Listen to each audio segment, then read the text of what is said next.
Hi everyone, welcome to the Fight with Teddy Atlas. I'm Teddy Atlas III, joined as always by my main man, my father, International Boxing Hall of Famer, Teddy Atlas. How you doing, bud? Good, thank you, bud. Speaking of International Hall of Fame, first of all, the only thing I belong in the Hall of Fame for, in my mind, is I have the best family in the world. So I'll take, I'll take a Hall of Fame for that. Not that I deserve all credit, but I'll take some for having a Hall of Fame family with grandchildren and children and my wife. So number two, since you brought it up, I'll just say congratulations to Vinny Pazienza, a friend of ours.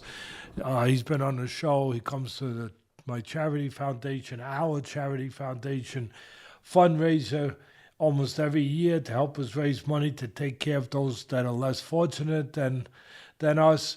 So Vinny Paz, the Tasmanian Devil, came back from a broken neck. Doctors said he might not walk again. He won another title after that. So he gets into the Hall of Fame. I'm very happy. I'm very happy for Vinny. Congratulations, Vinny. Congratulations to everybody, but you're closer to our heart. And I just wanted to say that. And having said that, I'll just finish by saying it was nice sharing another special night with the UFC, at the Prudential Center Saturday night for the rematch of Marab and O'Malley. Great atmosphere. President Trump came, got just a crazy ovation. The UFC fans, they're the closest to the UK fans of being the greatest fans. I rate my fans.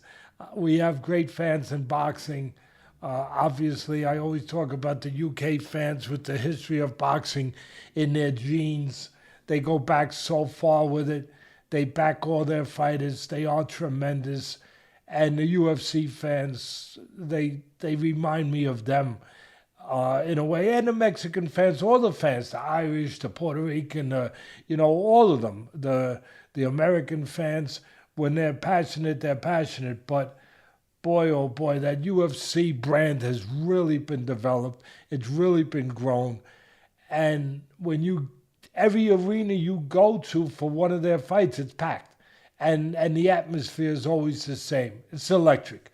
So it was great being there with you. Marab put on, the machine does drink oil. He does. I said that. I wasn't going to sit in the middle of the fence when we were analyzing, doing the pre-fight analyticals on it. And we did that last week of how how I saw the fight, the rematch. And at the end, I was going to leave it up in the air. I was going to play it safe and not pick. But then I said, wait a minute. How can you can't go against the machine. And that's how I finished. You can't go against the machine. You can't go against somebody, like I said jokingly, that drinks oil. If Arnold Schwarzenegger decides that he wants to be young again, he decides he wants somebody to play him, maybe at a little bit of a smaller weight in another Terminator movie, I think he knows where he should go. Go right to Marab. You don't need anything. You know what I mean? I don't think you're gonna need to do anything with the computers, with the making them out of iron. He's already made out of iron. He just put him in there. Put him in there. Tell him who to get. Point him in the right direction, and let him go get him. He is something, and we'll cover the whole thing, and we'll cover all the fight. We got a lot of stuff to cover. I just wanted to juice up the audience, get them, just get them ready for what we're going to be covering and understanding what's coming at him. But he's got 4 losses. I can't see this guy losing to anyone again, unless Father Time catches up to him. But I just, it's hard to believe he's got 4 losses. And why do I bring that up? Because I try to talk about life lessons to our audience. And for all you young, aspiring whether it's aspiring fighters, whether it's aspiring lawyers, whether it's aspiring teachers, whether it's aspiring baseball players, whether it's whatever, boxers, just to aspire to be the best you can be in whatever you do. Don't let a loss be your death sentence.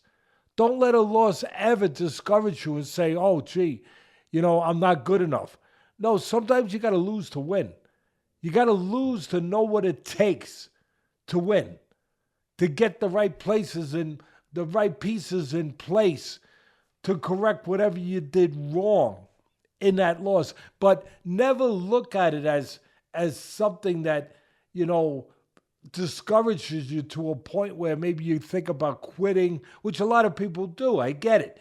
No, look at it as an opportunity to get better, an opportunity to find out really what you need to find out to be the best you can be. That's what Merab did. Look at the guy. Like I said, I can't envision him losing right now the way he is. Yet he does have 4 losses. So a lesson to the people out there. Losses, they can be good. They can be valuable if you make them good, if you let them be valuable. That's it. Take it from there. My man, 36 minutes to make life fair. Wow. Yeah, before we get into that main event and jump into it, I do just want to add a couple of things real quick. We just had the great Vasily Lomachenko announce his retirement this week. 396 wins, 1 loss as an amateur, like Joe DiMaggio's 56-game hit streak. That will never be touched or broken. 3-division champion in the pros. Just want to congratulate him on his retirement. He deserves it. Wish him the best moving forward. And before moving on from that, just want to say some prayers and our thoughts with the family of Ben Askren, a friend of the show, a great man, a great wrestler, and he's battling for his life right now. So just want to put his thoughts and our prayers for his family. Prayers help. I mean, you can have your own faith, your own beliefs. We're not trying to influence those. We believe in what we believe, as all of you do. I believe prayers help. I believe in the man upstairs, and I don't wear it on my sleeve. I don't force it on anybody else. I believe the most important thing and the best way to show religion is privately, to the most, for the most part, and by the way you live your life, the way that you treat people. Ben Askren was not only an amazing wrestler, an Olympian, a Bellator champion, undefeated for 10 years, undefeated for, I can't even think how many fights in the UFC, until he finally lost. And he came into the UFC, of course, a little later in his career. All of those accolades, all of those accomplishments. But the best thing is, he was a heck of a man, a heck of a person. And you don't hear anybody saying anything but good about this man. And he's a fighter. And if anyone can come back from the place that he's in a bad spot. He's in a real bad spot right now. Pneumonia and other complications, obviously in very, very critical condition. But if anybody can come back, it's a fighter like him, that he can come back. And if we can just kind of work his corner a little bit by saying a couple prayers to the guy up there, all right. That's all we have to do. Yeah, also a 2-time NCAA Division I national champion and a 1 champion after Bellator as well. So, well, our prayers are with you, champ. And the last thing I want to say, bud, you got a couple little extra things up there in your backdrop, a few more pieces to your museum. It looks great. And with that being said, I just want to give a little shout out to Lou Manfra. He's helped put that together for us and a couple of those pieces you have up there. So if anybody's looking for any memorabilia, buying or selling, go look him up, Heavyweight Collectibles. He's got some unbelievable pieces, our man Lou. So with that being said, we're going to jump right into it, bud. We're going to talk about the fight. We had a short little drive from Staten Island to Newark. As you just said, it was the rematch, Merab Dvalishvili versus Sean O'Malley. The Prudential Center in Newark. The crowd was rocking, like you said. And Merab did what Merab does. Relentless. Non-stop. Coming forward. Didn't take him long. It was just, to me, very demoralizing to fight this guy. How much effort and strength and energy it takes to get up from the ground. And he dumps you right back over and over again. Extremely impressive performance by Merab. His second title defense now. 13 fights that he's won in a row in the UFC. He's looking like he might be on pace to be the greatest bantamweight fighter ever in UFC history. Our boy Dominic Cruz probably still holds that title for now. But what'd you think of the fight? What'd you think of Merab? What'd you think of both guys' performances in this rematch? Look, pressure. You've heard other people say it. You've heard me say it. Pressure breaks pipes. Pressure breaks people. Pressure weighs you down. Physically, obviously, but mentally, not as obviously. But it does. It discourages. It weighs you. It weighs on you. And that's part of what he does. And also geography. I always talk, and I did the fight after we did the post-fight. I hope people enjoyed it to watch.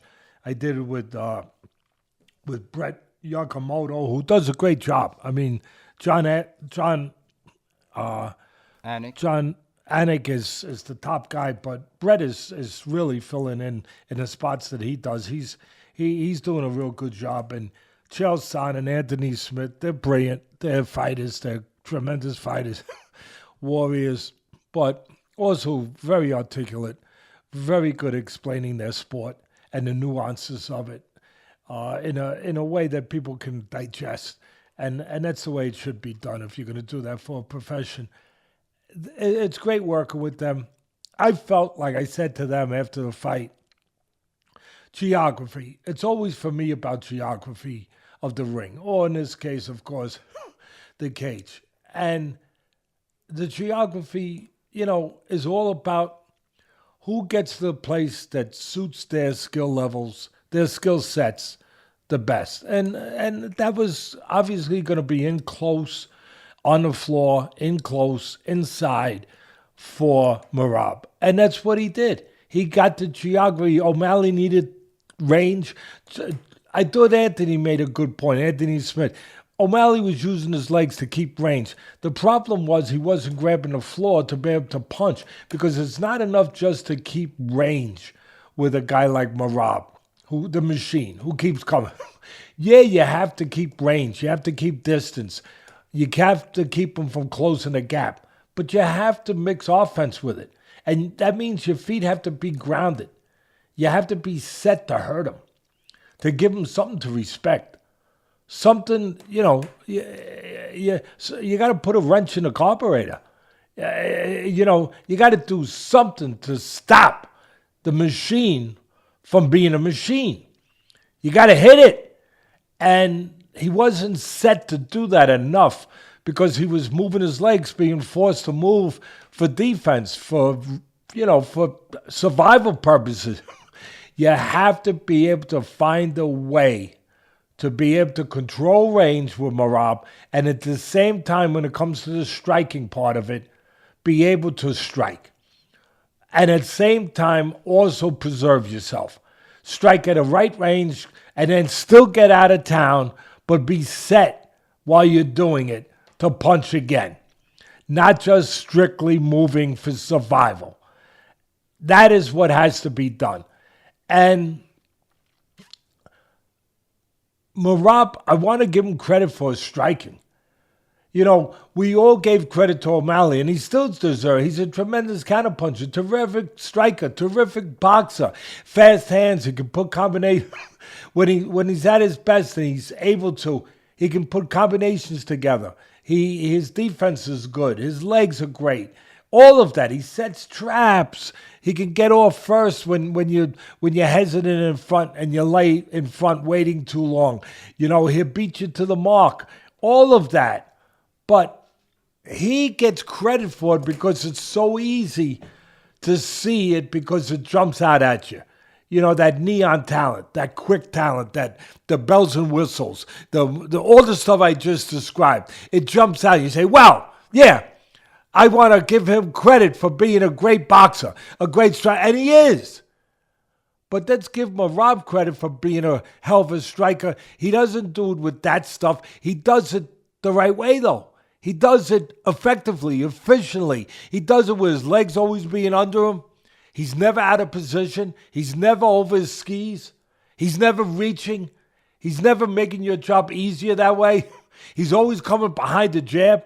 It's a straight jab. It's a true jab. It's a hard jab. It's a jab that sets everything up.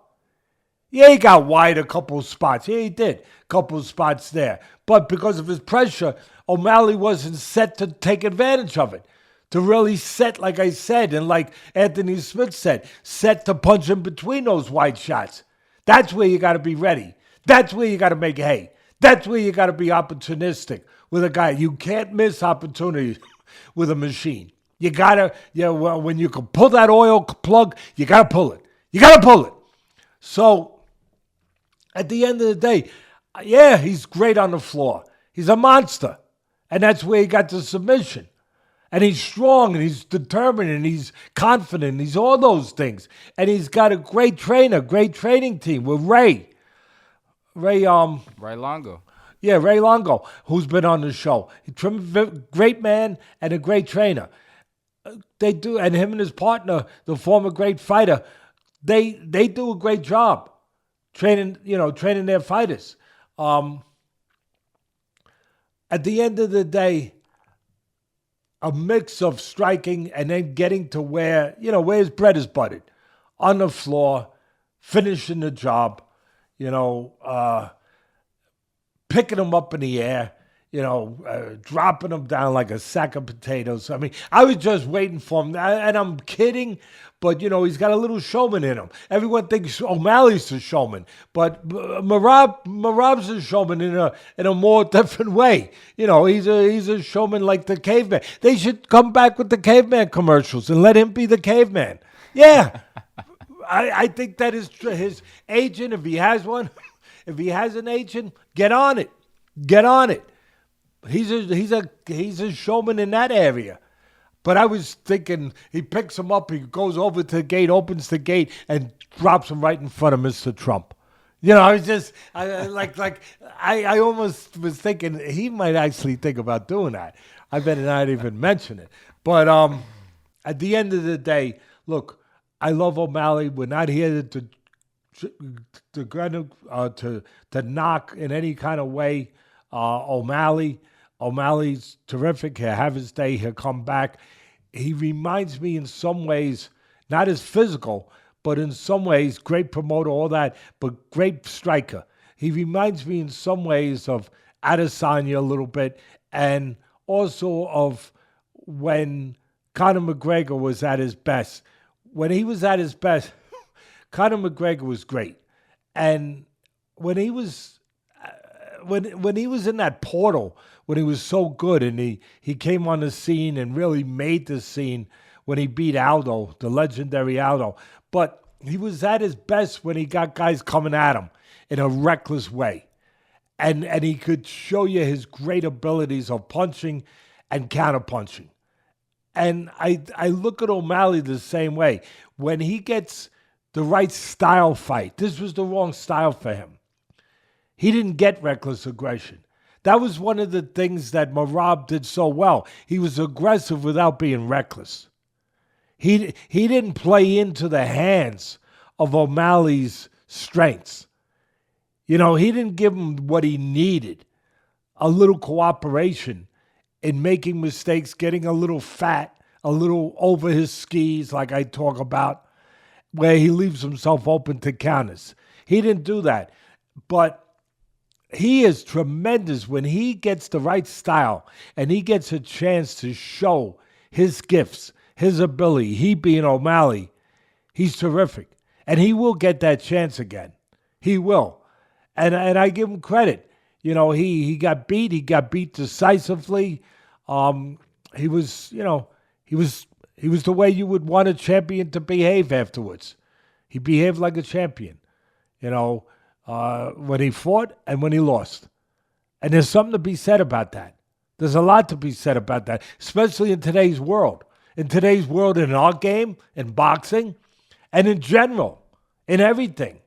That you want to see guys not only show their great talents in whatever they do and celebrate that, but you want them to show also their great abilities to be a good example, to just to behave like a champion, not only fight like one.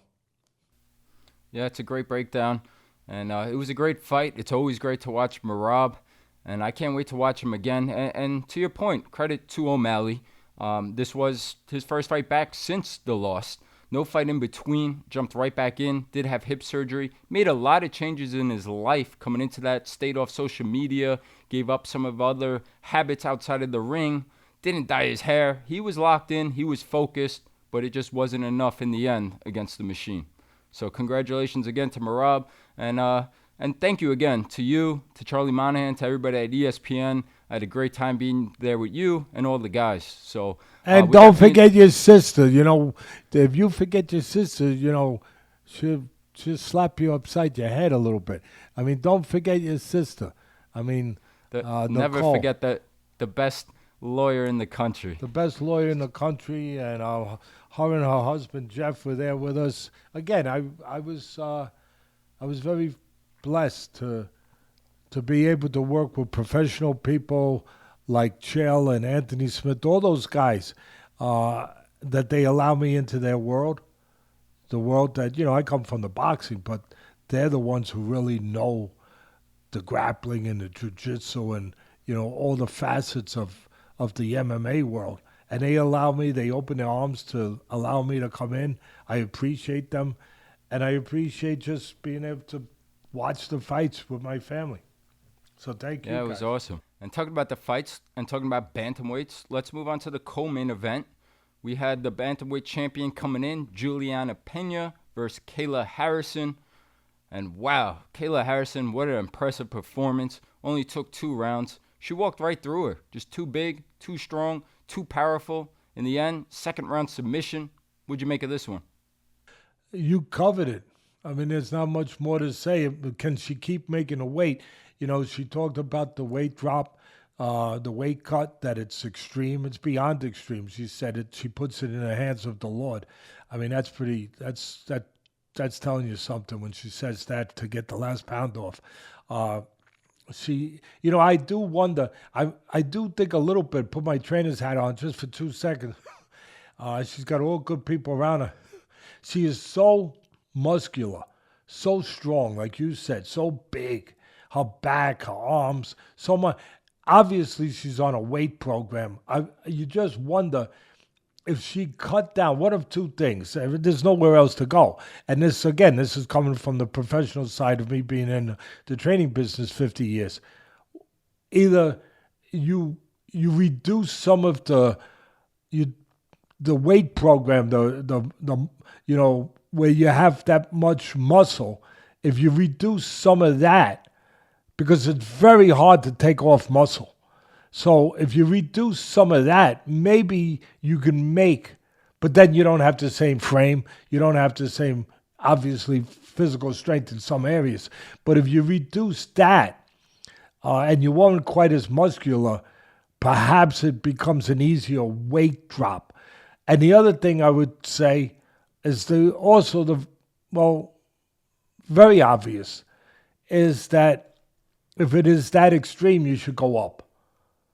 Because it will get to a point where it will finally affect you. If it's that extreme. And you don't know the repercussions down the road with the kidneys and everything else with those kind of weight drops. And I always think of all those things, down the road. Yeah, right now you're young, you're strong, you can get away with it. Your body will serve you. The body is unbelievable. It will find a way, especially when you're young. But down the road, you wonder about the repercussions if there are some. So, and again, if it's that extreme, you start to say, all right, then go up. Because if you're good, you're good. I don't care what weight you're at. If you're good and you're good mentally, and she's together mentally, and technically she's a 2-time Olympic gold medalist in judo, if you're good in those heads, which she obviously is, then going up in weight is not going to hurt you.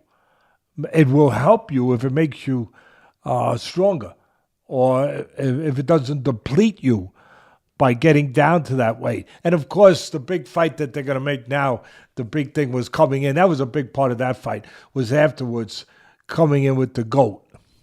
Amanda Nunes in the building. Back. That was 2 years now. That was big. That was big. That was pretty cool. Joe Rogan said, let her in. They wouldn't let her in at first. Let her in. Let her in the ring. The Secret Service had to make sure. Yeah. Yeah, they had to be sure.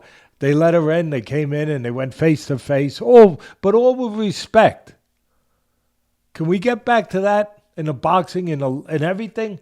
And everything. We're going to go where we're going to have to go in boxing. I hate to say to the fans that we're going to have to cover something that I don't want to cover. I don't want to cover in a little while. I want to cover what goes on in the ring, not outside the ring. I want to cover great fighters and fighters that are trying to be great. I want to cover that. And I think we all want to talk about that. We don't want to talk about the stuff, the ugly stuff that shouldn't be part of any sport or anything in society. I don't want to. I'm a little down that we have to talk about that in a little while. I really am. Yep. It takes away from what we should be talking about. And we are talking about. The great fighters. And I want to say one other thing. I'm going to prelude it. I am. And I don't care. I'm going to jump the gun. Before we start talking about the stuff that happened with Keyshawn Davis and all that stuff, before we get into that later, I want to say this. You know what bothers me the most? That all bothers me. Damn it. But what bothers me the most is that there will be people saying, oh, what do you expect? It's boxing. That hurts me. That bothers me. That's why I'm going to talk about it. Because I'm here to defend those fighters. I shouldn't have to. But the fighters that... I want to say this. The people that will say that, and they will. I hear it. There's a reason why boxing doesn't get the advertising that some of the other sports get, and the sponsorships. Come on, it's the elephant in the room. No, I'm going to bring the elephant out of the room. Let's not hide from it.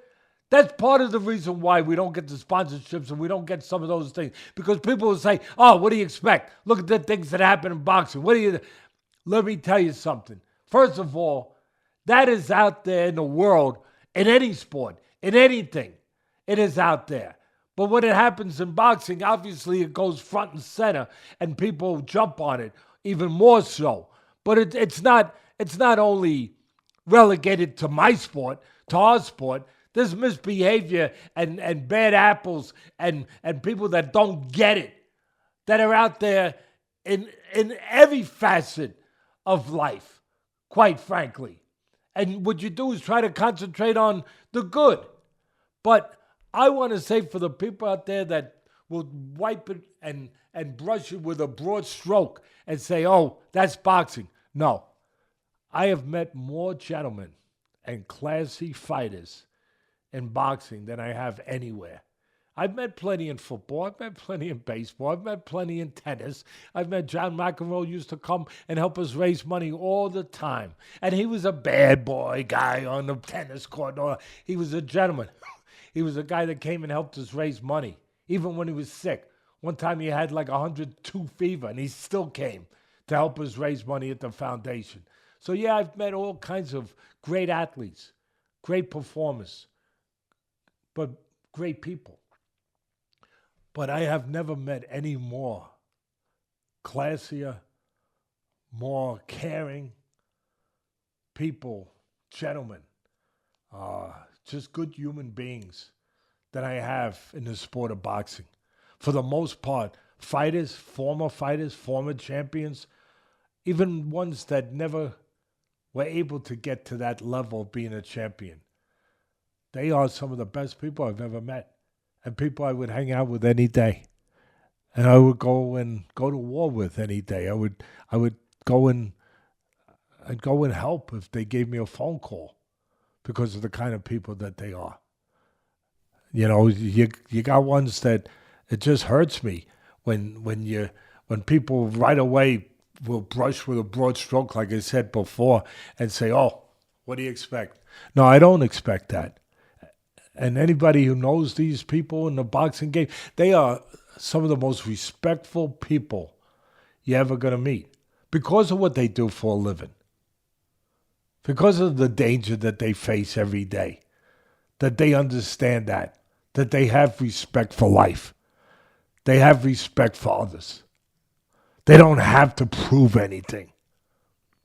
I could take up another 5 hours here listing fighter after fighter after fight. Mexicans, English, Puerto Ricans, African Americans, Caucasian Americans, Americans. What do I even have to separate that damn stuff for? We're all family. We're a fighting family. We're a boxing family. We're a human family. I could go on and on about all how many, like I said, I'd have over my house for dinner anytime. Anytime. Some of the best people, most caring people, the UFC fighters, all of them. Every one of them that I was with the other night. Animals in the cage. Animals. Scare the bejesus out of you if you ever had to be in a cage with them. But then outside it, you couldn't find more caring, better human beings.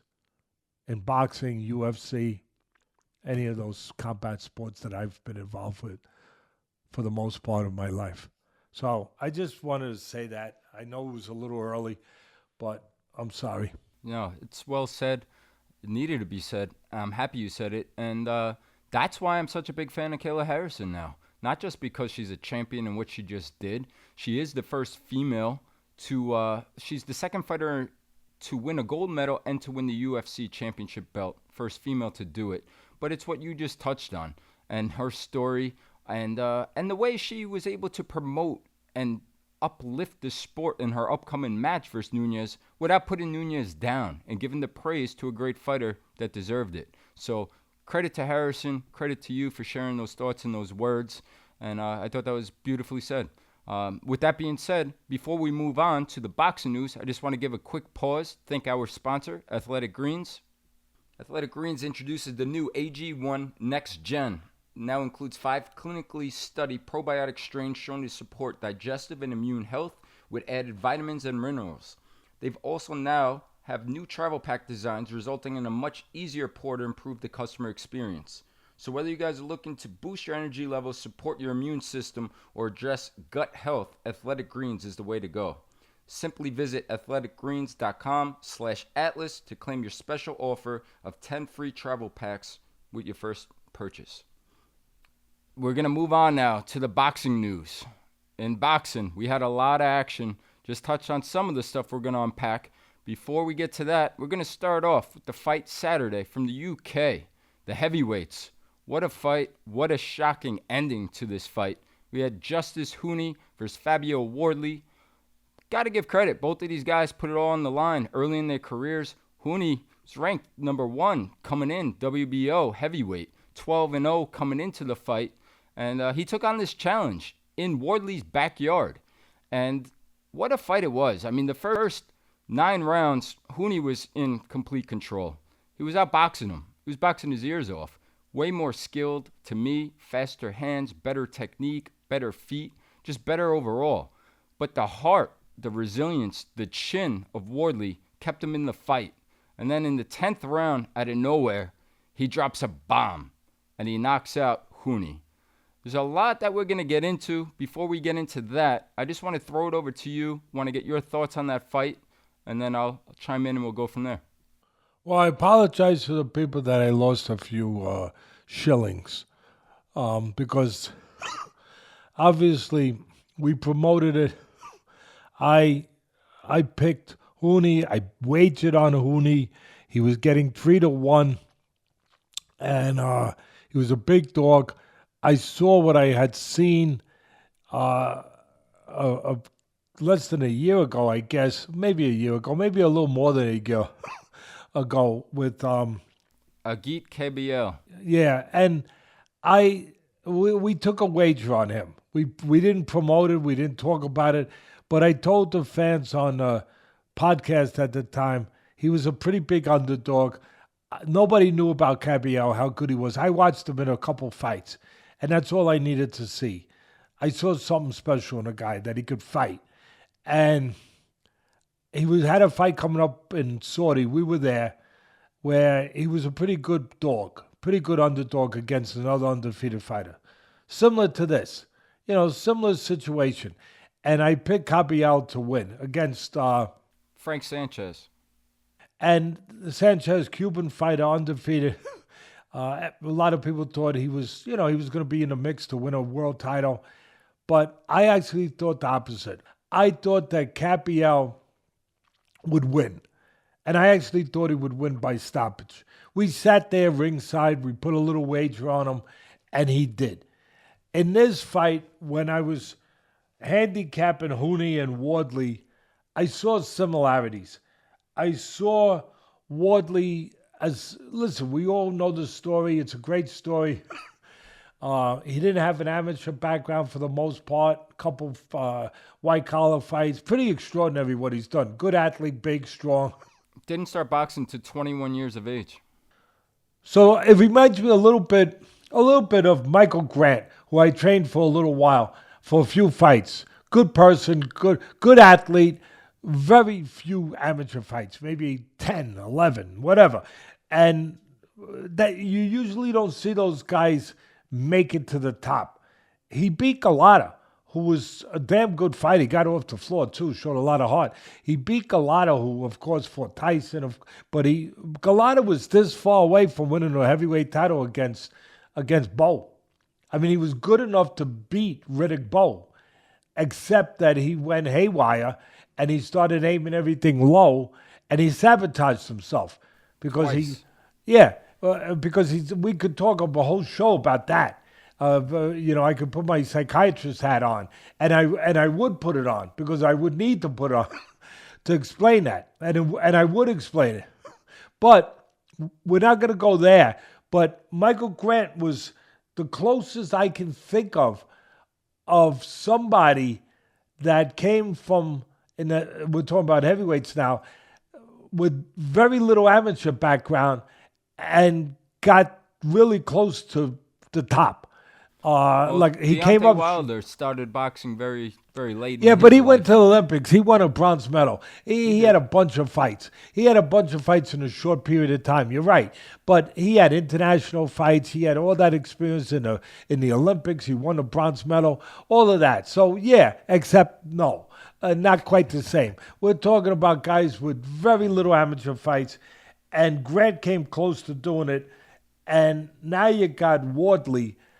And again, when I watched the tape to preview the fights, I watched Huni, and Huni,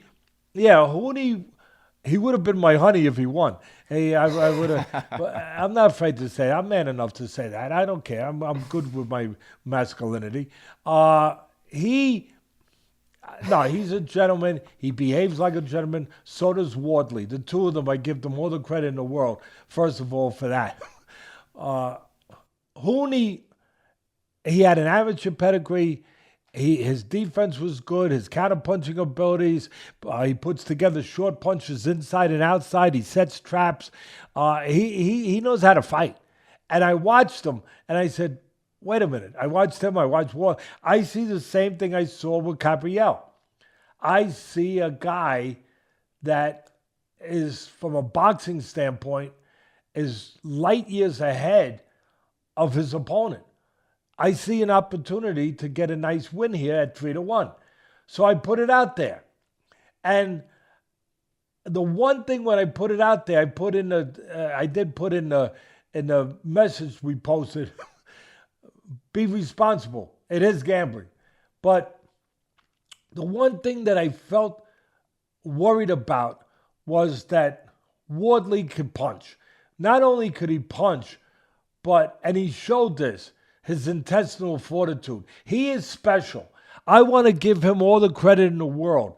He is not as polished as Huni. He is not as polished as a Cabriel.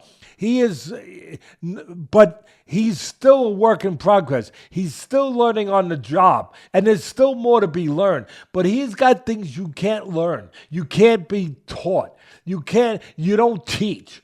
And that's character. That is hard. That is resiliency. That is determination, grit. That is just pure championship type stuff that it really does take to be a champion. Yeah, you got to blend in the other things, no doubt about it. But he has power, he has size, he's got athleticism. But man, he just showed the character of a champion.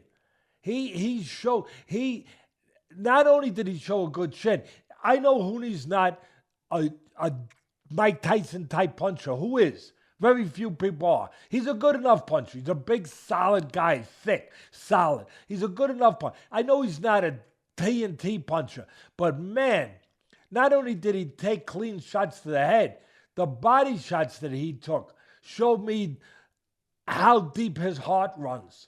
This guy has a heart. Wardley has a heart as big as the UK, and that's big. He's got that kind of heart. His heart, his resiliency, it won the fight for him. Yeah, I know it was the right hand that gets the credit, but he wouldn't be there to deliver that right hand without all the other things I'm giving him credit for, and I'm not even giving him credit for. I'm pointing out that need to be pointed out. This man is a monster tough guy. He is a real legitimate soldier. I take my hats, I salute you. And you're a gentleman. So is Honey. You're a gentleman too. I wish you nothing but luck. Yeah, I made a mistake. And I tell you, I wasn't blind going in. I was worried. The one thing I was worried about, I really felt Huni would outbox him. But in my sport, one mistake is all it takes.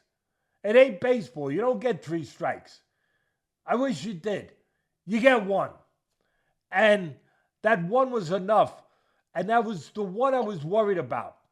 That Wardley, but I wasn't worried about just his power. Now let me say this clearly to the fans out there, because this is where I separate myself, I believe, when I handicap a fight. I wasn't worried that it was about all heavyweights can punch to a certain degree. And if they hit you right, they hurt you. I was more concerned with his delivery system. I was more concerned. I noticed one thing that scared the crap out of me, and I still went and put the wager in and put it out there. I was worried that, first of all, he throws a good counter right hand. He times you when you come in. When guys come in, he did it against Clark. When guys come in, he looks to catch you with right hand. He's opportunistic. He's got instincts. He knows when a guy's coming in, he's got a chance to maybe catch them a little reckless, a little over-aggressive, a little careless. He knows that. He understands the human nature of that. That's something. And he looks for his moment. But there's one other thing. It's the same punch I taught Povetkin.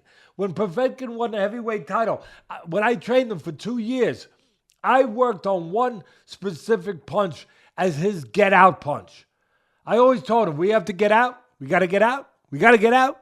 You got to have you have to have an escape. You have to have an out. In that movie, Heat, with De Niro and Pacino, I love that movie. He says, I have an out. Well, yeah, can you count the out now, though? Because you already got burnt.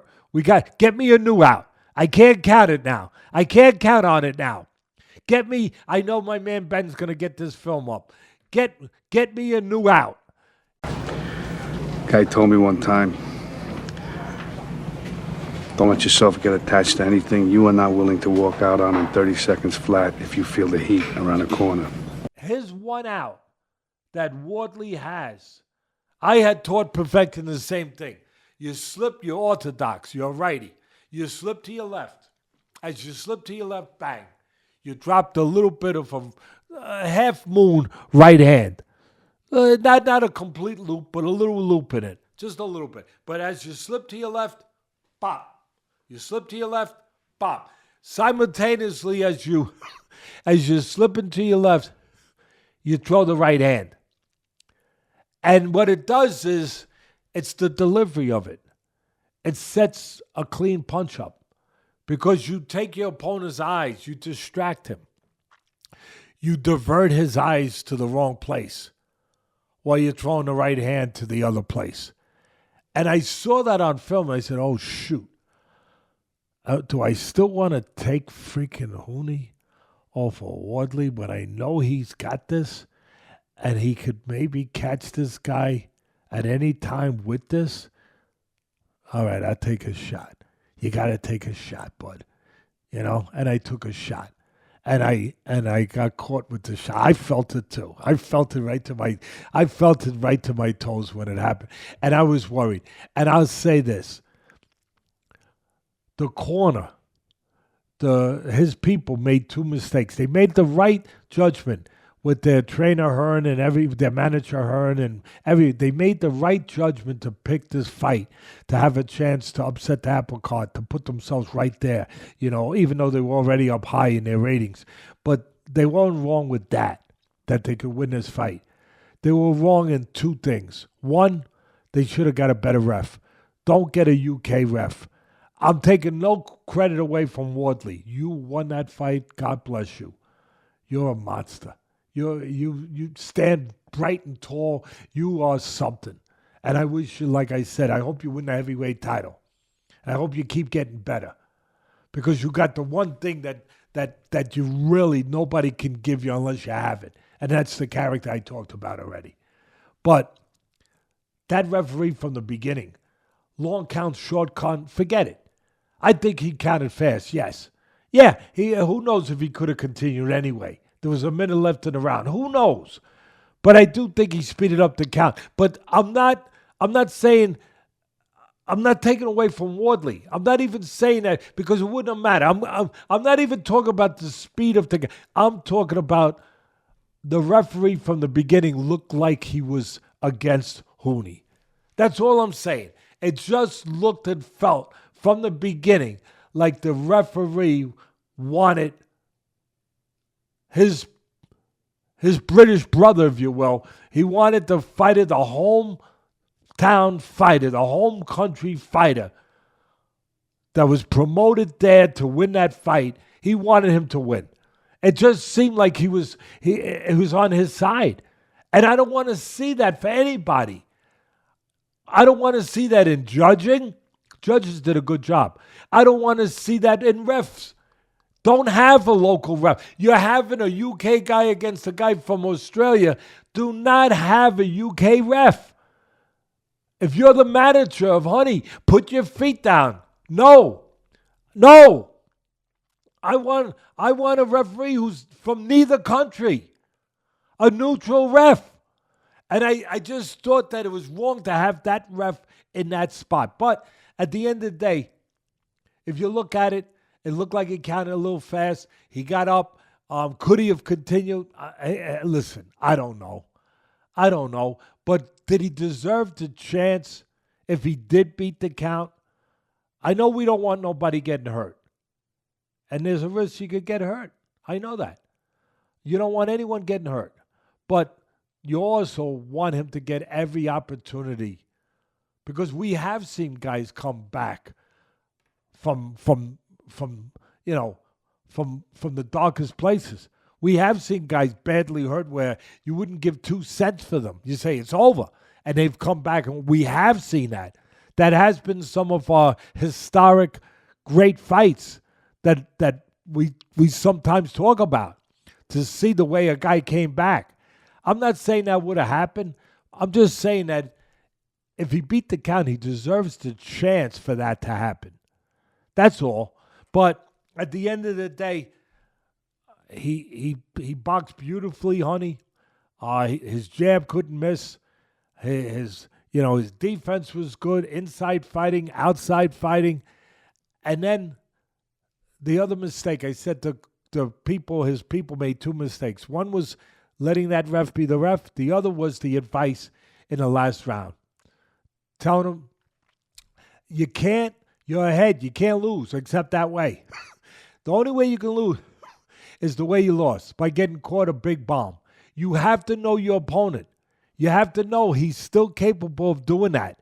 He was capable when you made the fight. He was capable in the first round where he hurt you at the end of the first round. He was capable in the 10th round of landing that one big punch. That's what this guy does. And you should have watched film the way I did and recognize that what he does is when you get over-aggressive, he looks to launch a right hand at you. Wardley does that. He's got a PhD in that. He's great at that. And he has that trick where he slips to his left as he delivers the right hand, which is brilliant. I give him and his people credit for developing that. But as the corner, in that going out for that 10th round where you forgot the gum shield, you forgot the mouthpiece, that was a bad omen. That was a bad omen right there. The referee had to bring him back, give him his mouthpiece. He forgot. You forgot something else. You forgot to tell him, don't be overly aggressive. And you told him the opposite. You stoked him up to go after the guy. At that point, there's no more going after the guy. There's jabbing, very, very cautiously, very quickly, at the right distance, feint, keep him off balance. If he's trying to hit you with a right hand, move away from it. Move to your right side, away from the right hand. Take that away. Feint him. Keep the right hand, off balance. Draw it by a feint. Don't throw anything that could put you into harm's way with the right hand. But the one thing you're not going to do is come in reaching with a right hand. And that's what he did. He threw a jab, and then he came in looking for a big right hand. And what happened? He left a hole. He left a space. He made a mistake. The perfect mistake that Wardley was waiting for to catch him with a right hand, which, again, he does so well. He does it regularly. He showed you, if you watch the film before the fight, in preparation for this fight, in preparation for your fighter for this fight, you should have saw that. You do not send him out there in the 10th round when you're way ahead and where we got a wager where we're ready to cash in. You don't send them out there looking to knock the guy out. No, you just finish up the right way and get the win. You use your jab. You double it up. You throw it. You move your head. You control that range. But you don't reach into his range. You don't catapult yourself towards him. And that's what they did. And look, Huni is young. Huni is young. He will come back. He will have a chance to correct things, to learn from this.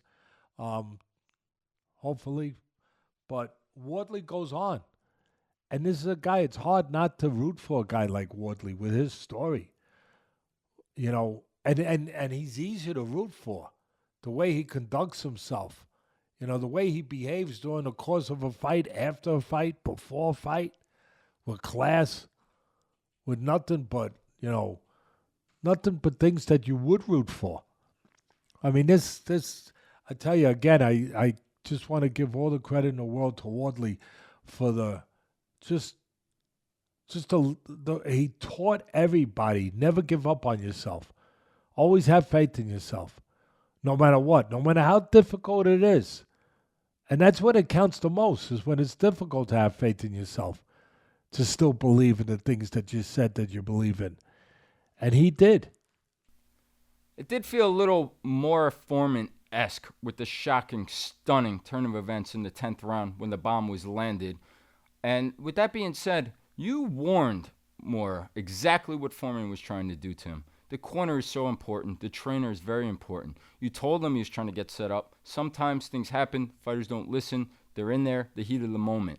But as you said, it was the worst advice ever. As soon as he said that, I said, my gosh, why did he say that? And what he told them, the advice was, go after him. Go get him out of there. You're a superstar. And you could see that overconfidence and over-aggressiveness is what costed him in the end.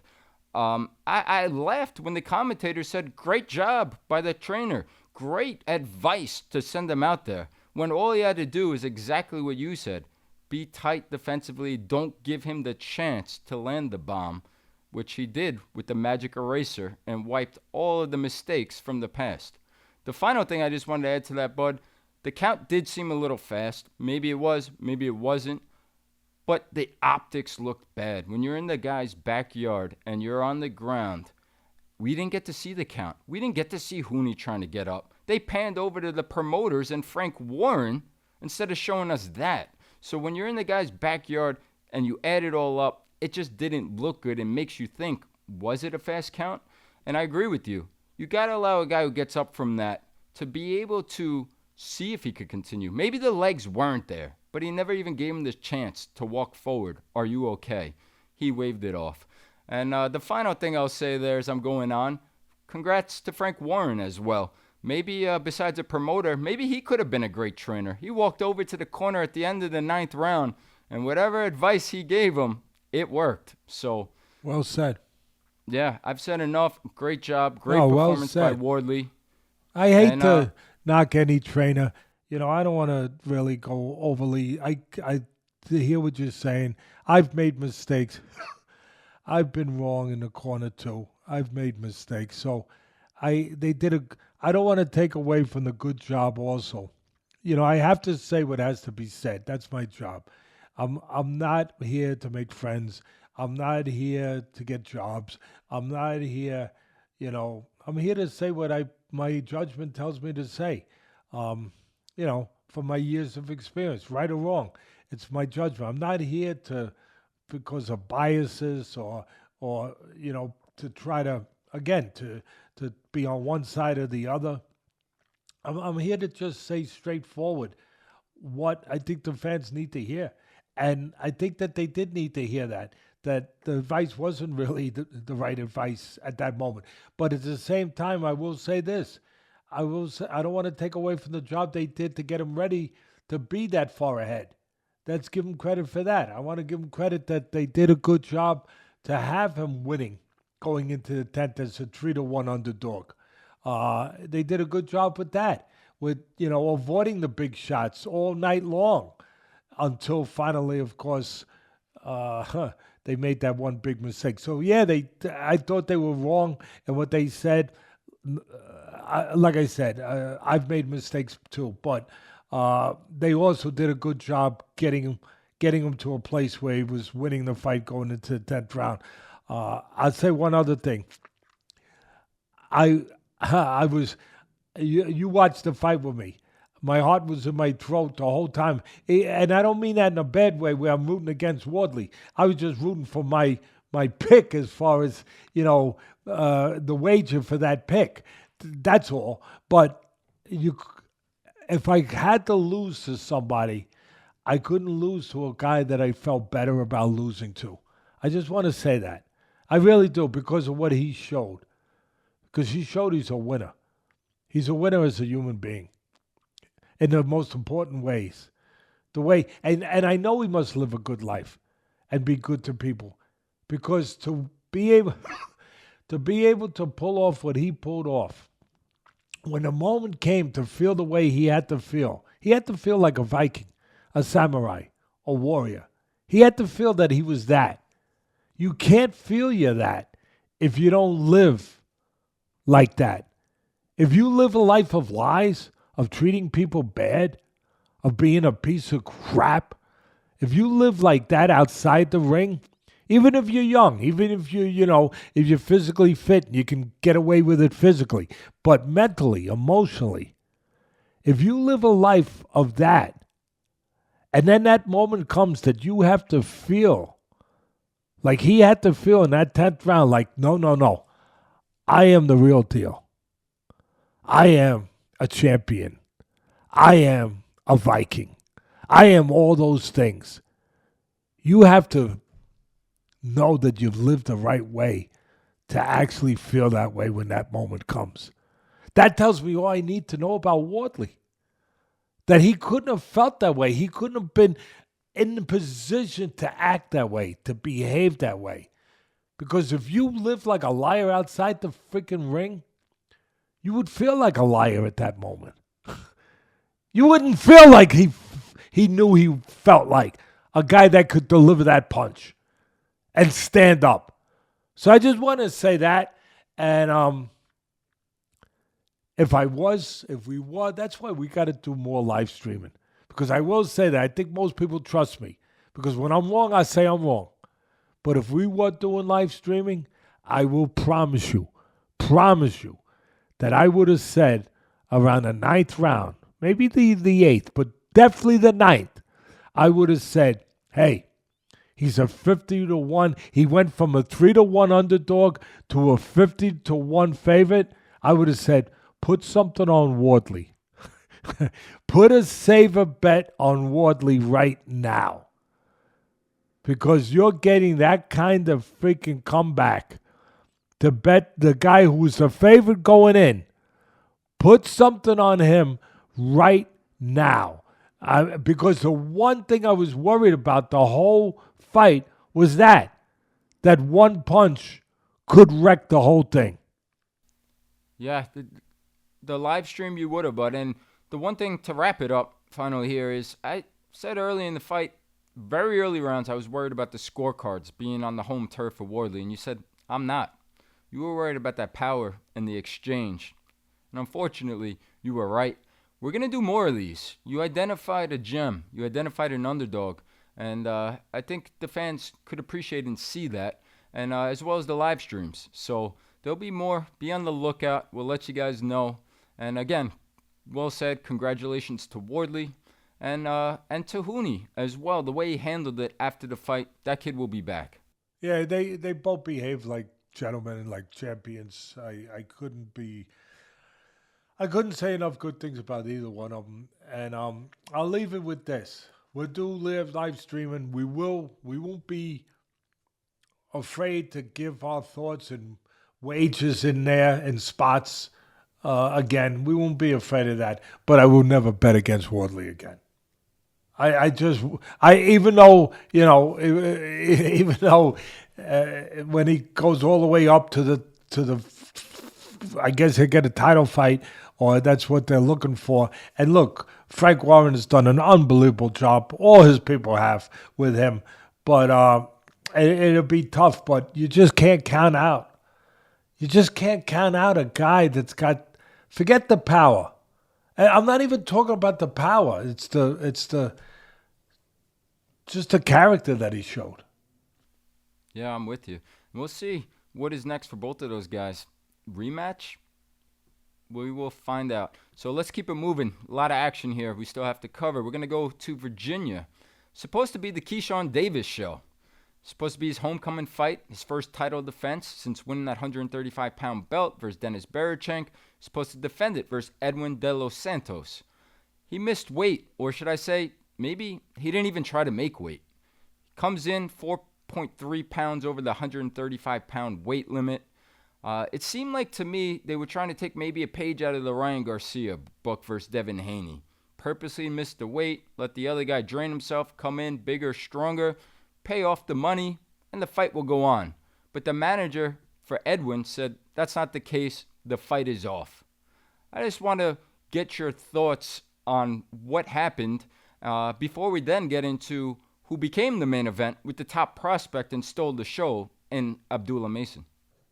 Yeah, the manager you talk about is Samson, right? Samson Lehokowicz. Yeah, I mean, I think he did a good job. He looked out for his fighter. I give him credit. He's a good manager. He does a good job. He did the right job. If he did the wrong job, I would say that too. So I want to give him credit. You don't see a lot of guys that always look out for their fighter and their welfare and not just think about the money. So credit to him. But look, Keyshawn Davis, he's come through a lot to get to where he's gotten to. I want to give him credit for that. Nobody's taken that away from him. He's gone through a lot in his life, in his young life. He's been given opportunities too. He's got a top promoter. He's got people that have given him the track to get to his talents to where he's gotten them. But he's worked hard to do that. He's a silver medalist from the Olympics. You know, we give him credit for all of that. But and again, from overcoming some difficulties with mental health issues, all kinds of stuff. Again, credit for that. But not for this behavior.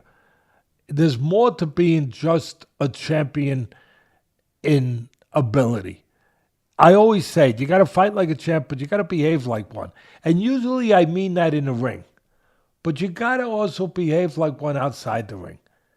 Because the response, what it means to be a champion, the definition of a champion is somebody, in anything they do, it doesn't have to be with gloves on. It doesn't have to be with throwing fists and dodging punches. A champion in any facet of life, any walk of life, is somebody that finds a way to overcome. He's done that. Somebody that is able to go to a place that a lot of other people would not even try to go to. He's done that. But also part of the definition and responsibility that goes with that name, champion. It invokes so many emotions, so many thoughts when you call somebody, that's a champion. And again, it doesn't have to be somebody that gets his fists raised after a fight. Wow, look at that champion over there. It's got to do with the way that they also lift up other people, the way they influence other people, just by seeing the way they do things. Because that's what it's all about. The movie, Champion, everything, Champion. Kids say, champion. You tell a kid, you take a kid to a fight, you say, you're going to see a champion tonight. The kid's eyes light up. They get excited. Your son gets excited. You're going to meet a champion. You're going to meet the UFC champion. Yeah, I am. You're going to meet, because they're excited. They're meeting somebody special. There's a responsibility that goes along with that title, champion. And the responsibility is that you have to make sure you behave like a champion at all times. Not only in the corner, not only when you've been hurt, not only when you're tired, but at all times.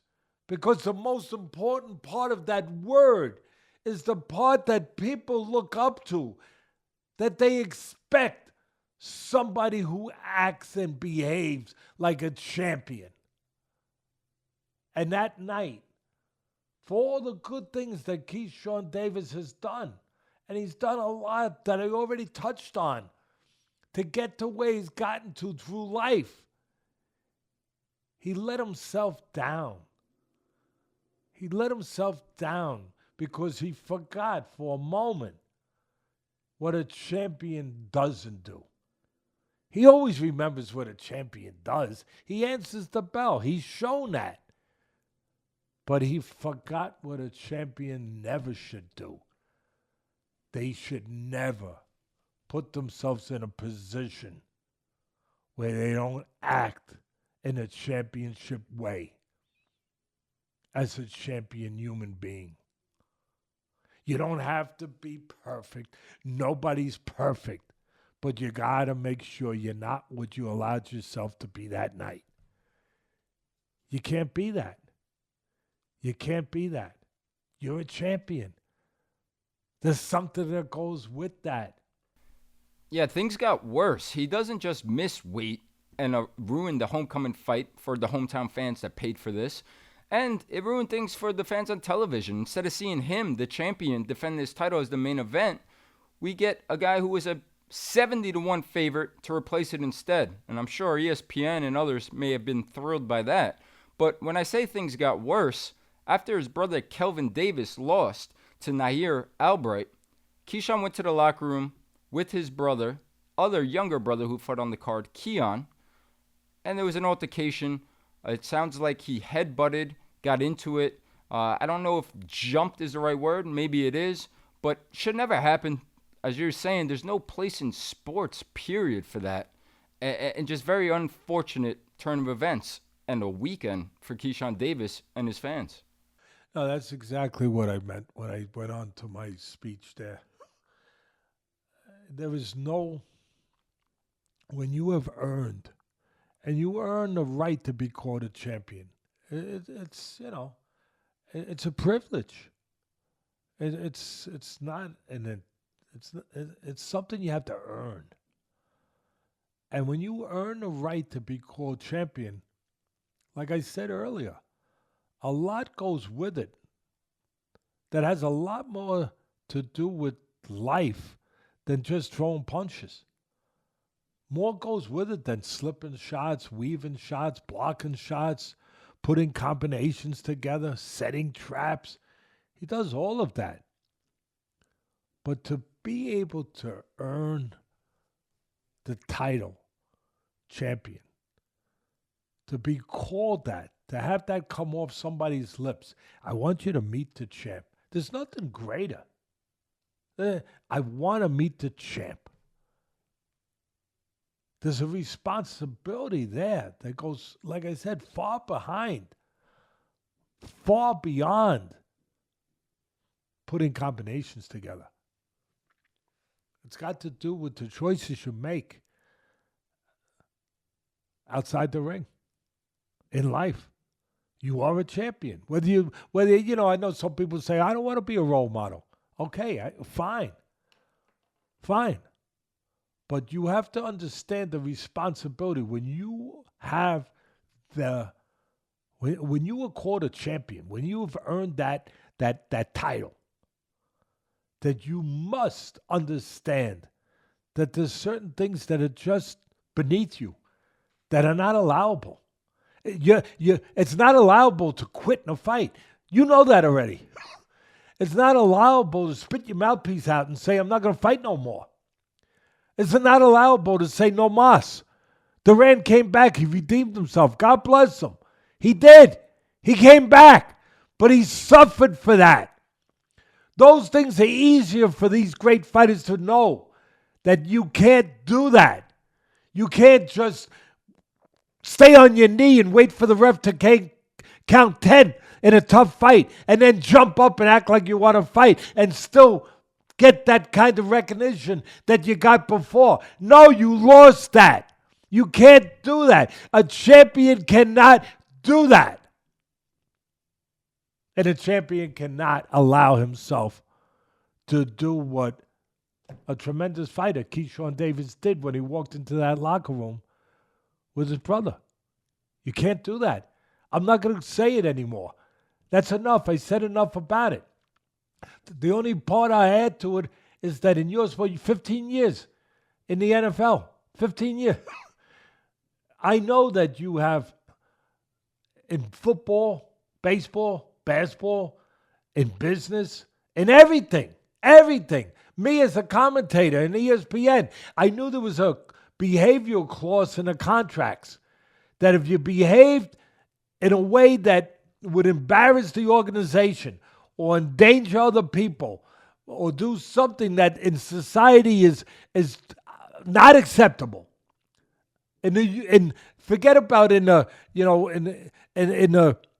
football, baseball, just unacceptable in society as human beings, as decent human beings. If you do something in that kind of way, the team has the right to just cut you, to void your contract. You could have a 10-year, $100 million contract. They could void it on that, right there. And I believe that promoters, managers, TV entities, they should have those same clauses that they have in the NFL, the NBA, everything else in boxing. They should have the same thing in where if your behavior becomes something that is going to embarrass the network, embarrass yourself, embarrass the sport, that you can immediately, your contract could immediately be voided. I think there needs to be something to have repercussions to remind these great athletes of the responsibilities they have, besides just throwing punches. You're absolutely right. When the conduct is detrimental to a team, there is that out. There is that clause that you just touched on. But in this case, it comes up to the person or the entity, the promotion, to make that decision, right? I will say this, since you touched on it, we had a serious situation, very well documented with the Raiders, Antonio Brown. he was let go. But another team was happy to pick up because when there's a special talent, there's more allowances. And maybe Keyshawn is that special talent. Even if his promoter let him go, somebody else is going to pick him up. The Bucks picked up Antonio Brown. Antonio Brown wins the Super Bowl. So we will see what happens. But that brings me to another thing, Bud. And I'm so glad you brought that up. And you're so transparent, and you're just so honest about that stuff. I just think it's the responsibility of the people around. You're making money with this kid. I think you have a responsibility to do more than just make sure his jab is straight. That you have to try to be an influence in those areas. These kids do come from rough places. You have to. That's got to be part of your response, not just a yes man, not just a good cornerman, not just a good pad man. But you have to. I'm not saying there's people. I don't know whose people are. But I'm just saying in general that you have to have people around you.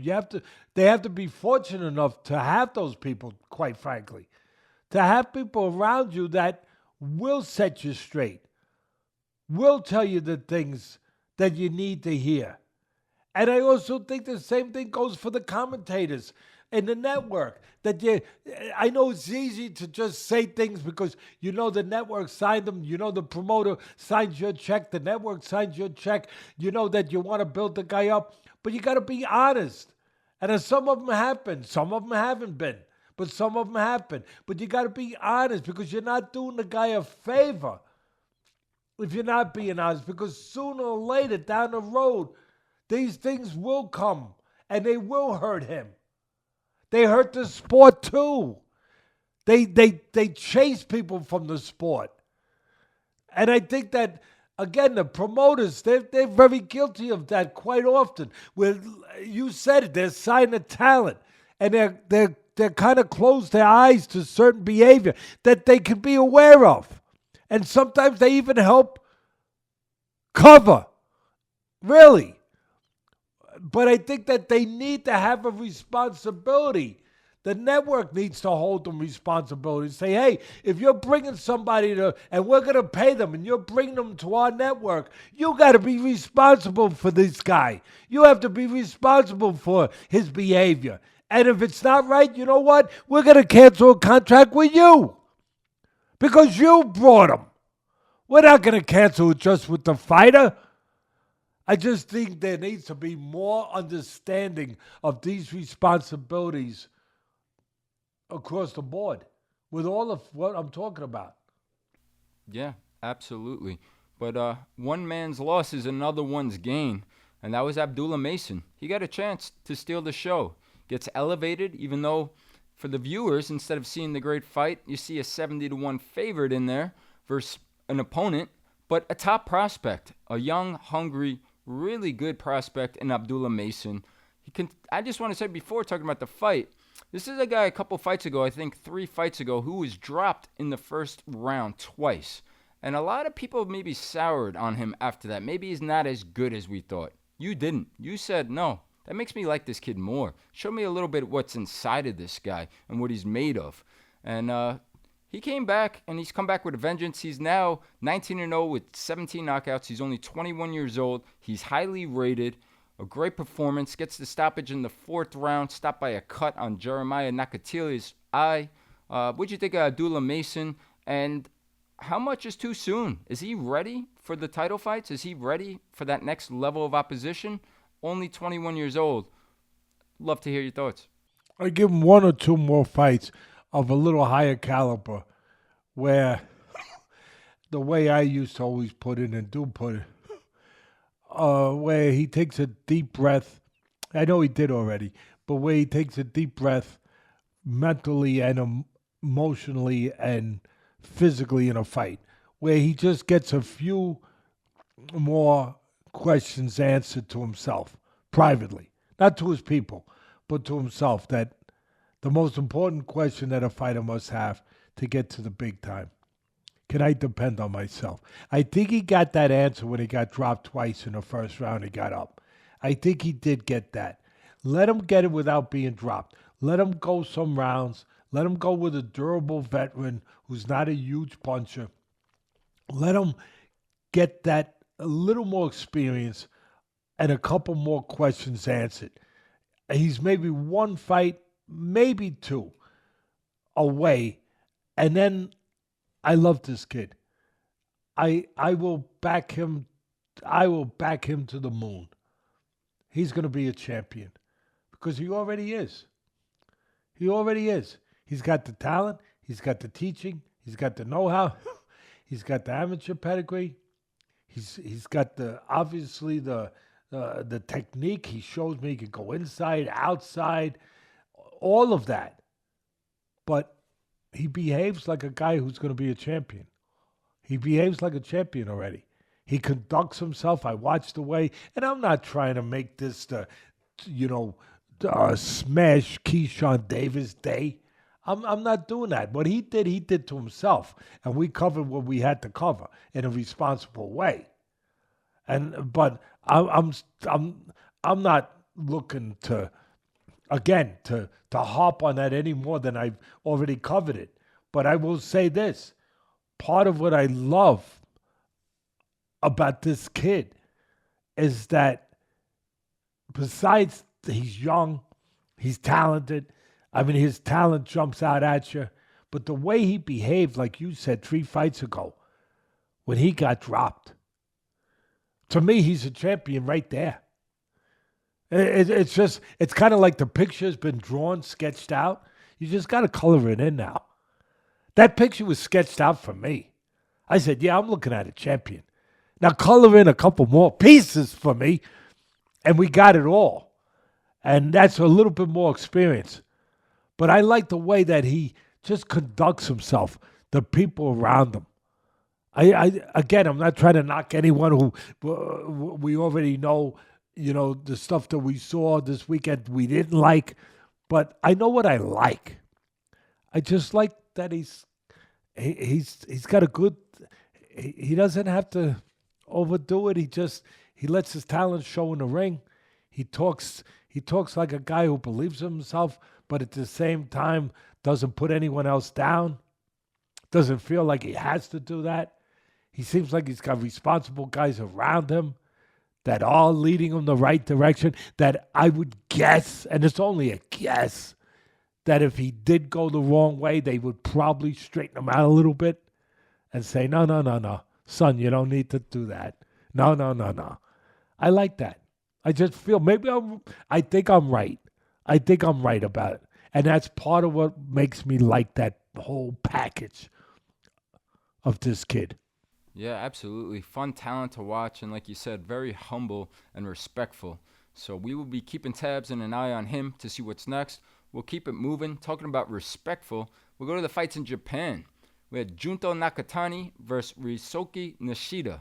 This was a unification bout at 118 pounds. Top pound-for-pound fighter in Nakatani. And this one was fun. This was a really good fight while it lasted. Very competitive for the first 4 rounds. I thought Nakatani was fighting maybe the wrong style, or as you would say, geography of fight, that he should have been more on the outside, controlling distance and, utilizing his height and his length. But he mixed it up. They both did. Unbelievable action. Great chin, great heart by Nishida. And he's got some skills too. Obviously was the IBF champ coming into this. In the end, I thought in the 5th round, Nakatani did start going to what I thought he should have been doing early. And fought on the outside, full extension on his punches, really started to take over in the 5th. That carried on to the 6th, and then the fight was stopped with the eye completely closing the right eye of Nishida. Just your thoughts of the fight overall, and what's next? What do you want to see next for Junto Nakatani? That eye, talking about that eye, Nishida's right eye, I don't know if it's a broken orbital. I don't know. I do know that a few fights ago that he also had a problem with that eye. So I don't know if it's a recurring injury. That's right, for Emmanuel Rodriguez. You're absolutely right.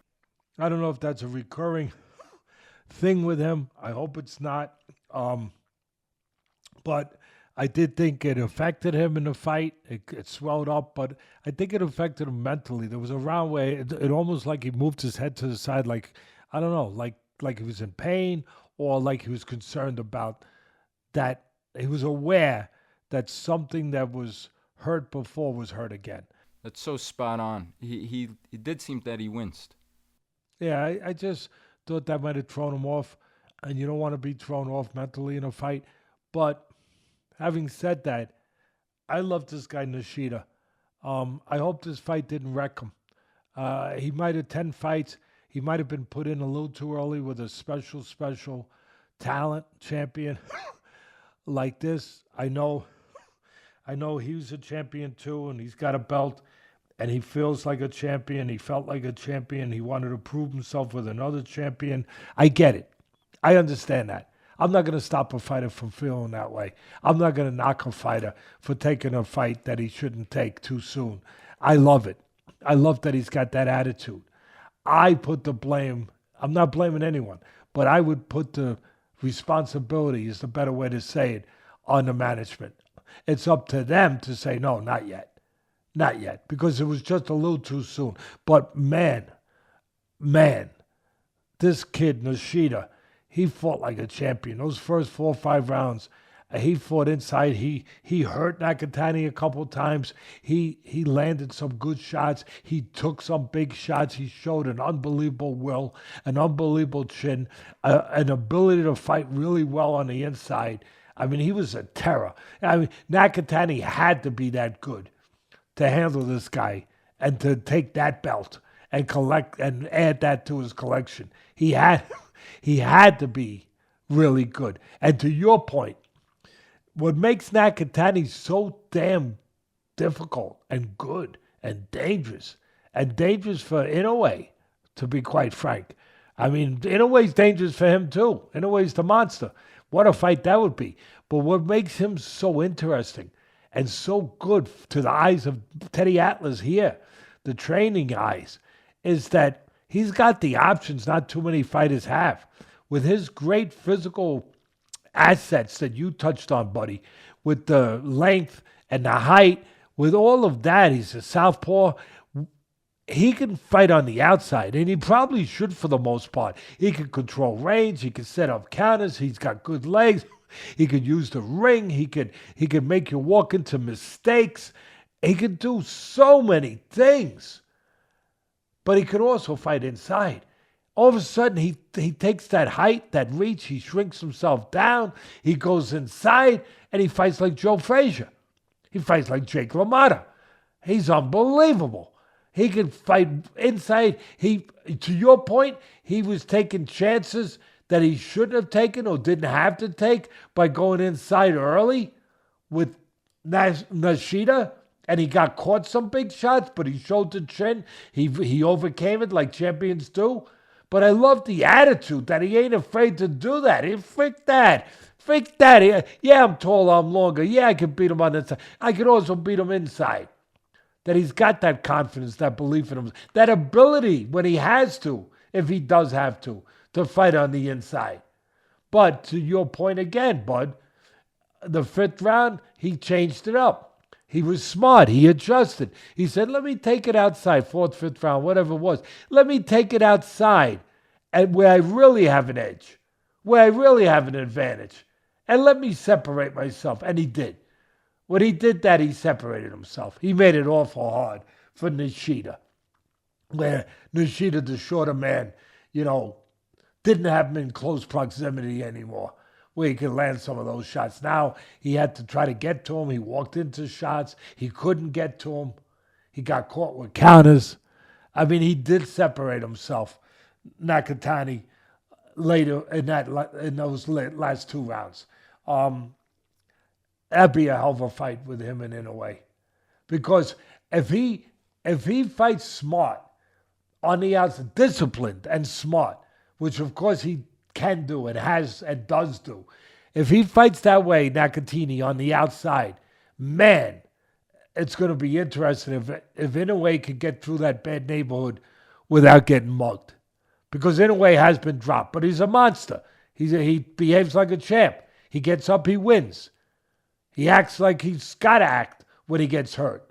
But against Nakatani, if Nakatani, I say it again, fights a disciplined fight on the outside, that will be an interesting, difficult test and task for the great Inoue. I'm not saying he won't win, but it'll be an interesting, tough task to see for him. And I'll leave it with this. He ain't going to fight on the outside. He's going to go fight him on the inside, at least in parts. Yeah, but Teddy, you just said his best chance is to fight outside and be disciplined and be smart. I know what I said, but I also know my business. I know the human nature of fighters. I think that these fighters, especially fighting in Japan with other Japanese fighters, their pride gets involved. I think that was part of it. I think Nakatani's pride fighting another Japanese fighter, his national pride said, no, I'm going to beat him inside. I don't have to beat him being taller and longer, even if it's the wrong way to fight. I'm going to go and do that. His pride, that you don't let your pride get the better of you. You don't let it, there's another movie, I'm sorry. I have to. Pulp Fiction, when Ving Rhames says to Bruce Willis in that movie, now listen, at 5 you got to take the dive. You got to go down. Now there's a thing called pride. It's going to be nipping at you a little bit. Or it's going to be barking at you, talking to you a little bit. Don't let that pride get in the way. Don't let that tell you, get in your ear, and stop you from doing what we agreed for you to do. You take that dive in 5, or whatever it was. Pride only hurts. It never helps. Well, I think the pride nipped at Nakatani a little bit, fighting a fellow Japanese fighter, champion, and caused him to fight a little more inside than he might normally. And I think that same pride, I know no one else is going to touch on this, would probably nip at him a little bit, speak to him a little bit if he fights Inoue, and maybe make him fight inside when he shouldn't. Either way, I would pay to watch that fight. That would be a special fight. Yeah, let's see if Inoue, he's going to have to get past MJ. And if he does, it seems like that matchup is inevitable in the future, right? Obviously, Junto is going to have to move up in weight to make that happen. But 2 top 10 pound-for-pound fighters, both from Japan. I know some people will say, hey, I want to see Bam Bam Rodriguez versus Junto. But from a money standpoint and everything you just said, that's got to be the one. Yeah, I love Bam Bam. I love Bam Bam. He brings it. He's got the attitude of a fighter, of a champion. He's got a great trainer. He brings it. He makes exciting fights. That's what fans want. He makes exciting fights. He takes chances. And at the same time, he's technically sharp and together and smart. He mixes being aggressive with also being technically buttoned up. He does everything the right way. He's defensively responsible. He's a tremendous offensive fighter. Yeah, I love Bam Bam too, but I think this fight has to happen first. And as far as Nakatani moving up, he has to move up a little bit, like you said, to fight the great Inoue. But that's not a problem. Nakatani's got the frame, he's got the skeleton. And let's not forget, Inoue moved up. He's moved up a lot of times. He's not naturally at the weight that he's at right now. All right, to wrap up this week's boxing coverage, bud, we're going to jump to Australia, the final fight on Sunday. Opetaia defended his IBF cruiserweight title versus Claudio Squeo. This was Squeo's first fight, fighting outside of his hometown of Italy. Opetaia, which was a stay busy fight, it seemed like for him, was in complete control, very composed. And in the 5th round, he gets the stoppage. What'd you make of this fight? And what do you want to see next for the cruiserweight champion, Opetaia? No, you covered it, but I make of it what you just said. You know boxing better than most of the people out there making a living in boxing, unfortunately, that are doing this on the networks. I mean, you understand it was a tune-up fight. That's what it was. It was a stay busy fight, as you just put it. And he did what he had to do. He got some rounds. I think he probably wanted to get a few rounds, him and his father. First of all, full transparency, Opetaia, one of our favorite people and one of our favorite fighters. He's been, we've been with him in Saudi Arabia on many occasions. We've been with his father. They're good people, and we root for them. Opetaia, he's a good puncher. He's a good boxer, technically solid. I would guess that the father wanted to get a few rounds. He got some rounds. They probably worked on a few things that they've been working on in the gym. And now it's time to make the unification title fight. That's what I want next. I want to see him and Ramirez. It'll be a really good fight and an interesting fight, competitive fight. And to me, that's the only thing I really in front of Opetaia. And then if he unifies those, if he can do that, it'll be a good fight. It'll be a tough fight. But because Ramirez is definitely the best guy besides Opetaia, I think, in that cruiserweight division. If he's able to do that, then the next thing is what? Can he move up to heavyweight? That will be the next question. That people will pose that. But right now, I want to see him unify the title with Ramirez. Yeah, I'm with you. Gilberto Ramirez, 47-1. He's only lost to Dimitri Bivol, and that came at light heavyweight. Obviously, we're talking about cruiserweight now. And Ramirez has some work to take care of. He's fighting a former world champion, cruiserweight champion, Urnil Dordikos. That's at the end of this month, coming up here in June. If he gets through that test and that defense, maybe we will get that next. That'll be a little bit of a test. Dordikos, Cuban fighter who can punch, experience. Oh, he can bang and he's experienced. That'll be a test. That'll be a test. That will be a test. And talking about Australia, before we wrap it up and sign off today, just very quickly, next week, Richardson Hitchens. He's the new IBF welterweight champion. He won the title versus Liam Perro from Australia, fighting another Australian, George Kambosos. Now, Hitchens, a kid you know all too well since he's a little boy. I want to say around 10 years old or so. He was fighting at the time the Atlas Cops and Kids gym that your foundation subsidized. And Kambosos, a guy that everybody's familiar with his fights versus Huni, his shocking win and upset win versus Teofimo Lopez. This one's coming up next week, Madison Square Garden at the theater. What do you make of this one?